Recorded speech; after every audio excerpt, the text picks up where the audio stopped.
Hello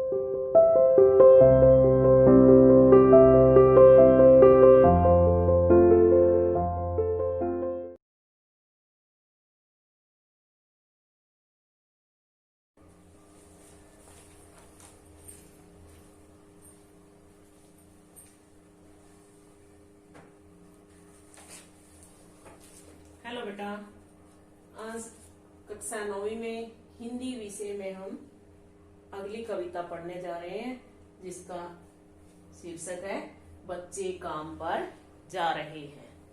ठीक है, तो इससे पहले हमने पढ़ी थी कविता कैदी और कोकिला, माखनलाल चतुर्वेदी द्वारा रचित थी। और आज जो हम कविता की दोहराई, जिस कविता की हम दोहराई करने जा रहे हैं, उस कविता का शीर्षक है बच्चे काम पर जा रहे हैं और कवि है राजेश जोशी, जिनका जन्म 1946 ईस्वी में हुआ और इनको जिन जिन पुरस्कारों से नवाजा गया है तो वो भी पुरस्कार भी हैं।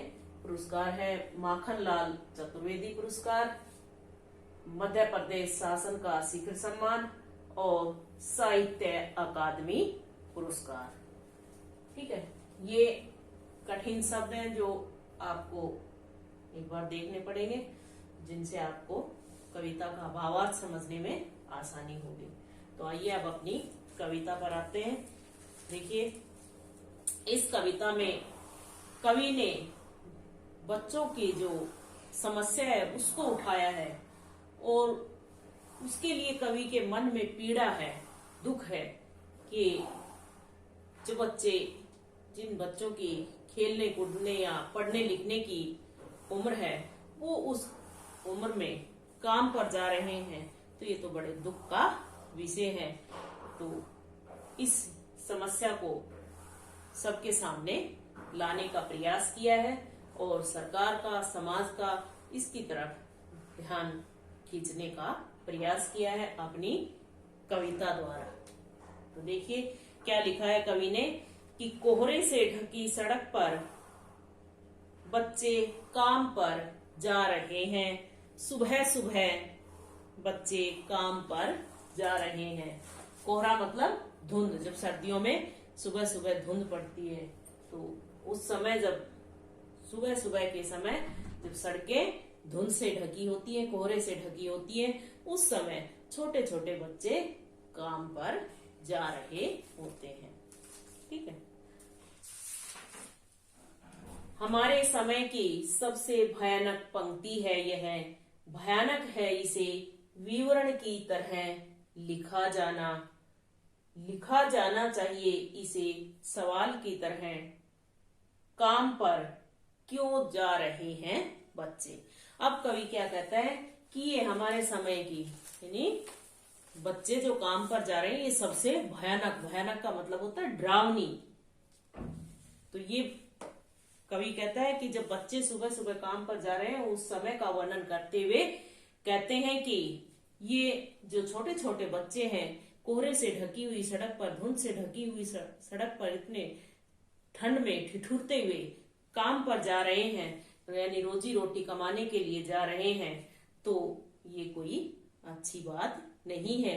ये तो बहुत ही भयानक है, बहुत ही डराने वाला विषय है।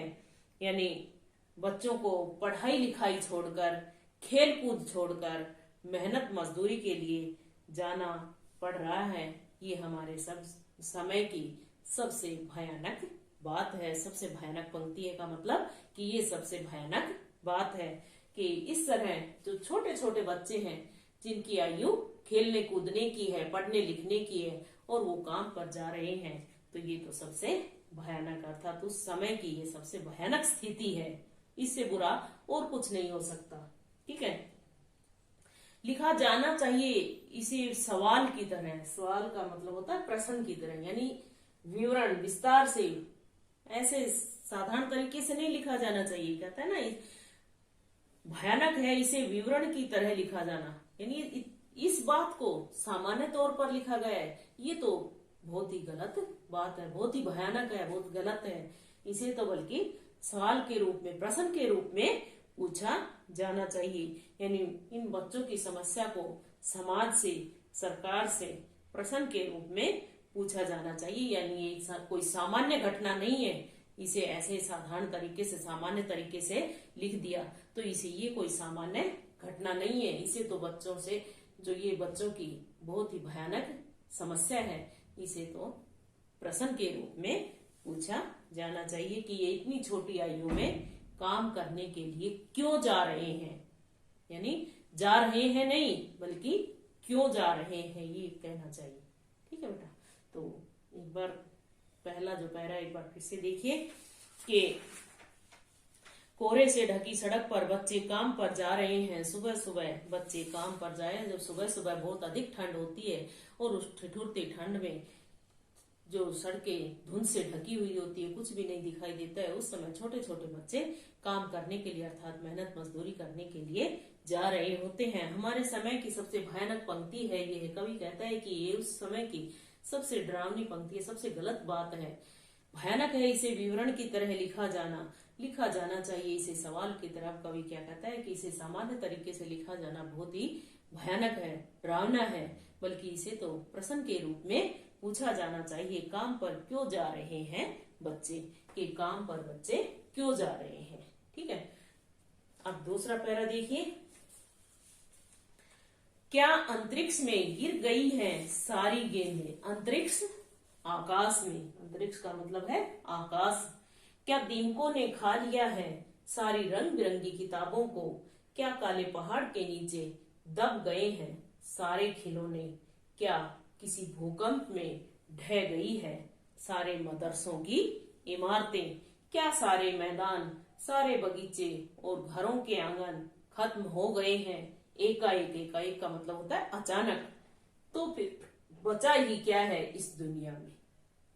अब कवि क्या कहता है कि क्या अंतरिक्ष में गिर गई है सारी गेंद, कि ये बच्चे काम पर जा रहे हैं, क्या इनकी सारी खेलने की जो गेंद है वो आकाश में खो गई है। क्या दीमकों ने खा लिया है सारी रंग बिरंगी किताबों को, कि इन्हें काम करना पड़ रहा है। क्या इनकी जो रंग बिरंगी किताबें थी उन्हें दीमक खा गई है। क्या काले पहाड़ के नीचे दब गए हैं सारे खिलौने। क्या कोई पहाड़, यानी कोई पहाड़ गिर गया कि इनके खिलौने उसके नीचे दबकर टूट गए हैं। क्या किसी भूकंप में ढह गई है सारे मदरसों की इमारतें। मदरसे होते हैं विद्यालय। क्या कोई ऐसा भूकंप आया कि सभी विद्यालय नष्ट हो गए, सबकी दीवारें गिर गई, कि ये बच्चे काम करने के लिए जा रहे हैं। क्या सारे मैदान, सारे बगीचे और घरों के आंगन खत्म हो गए एकाएक।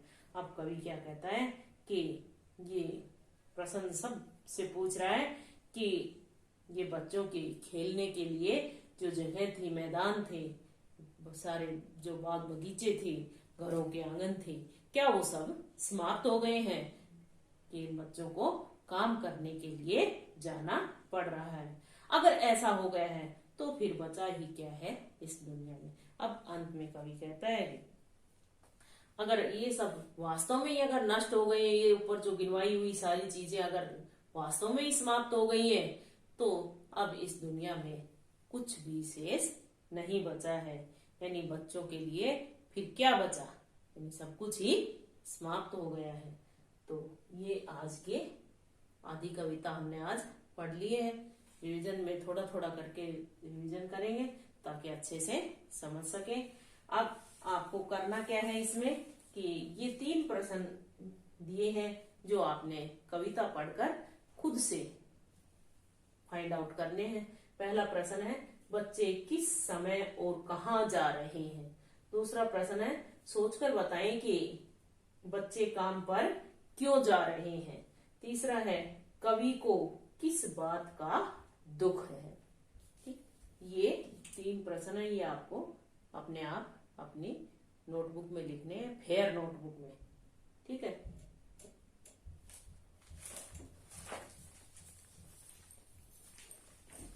कोई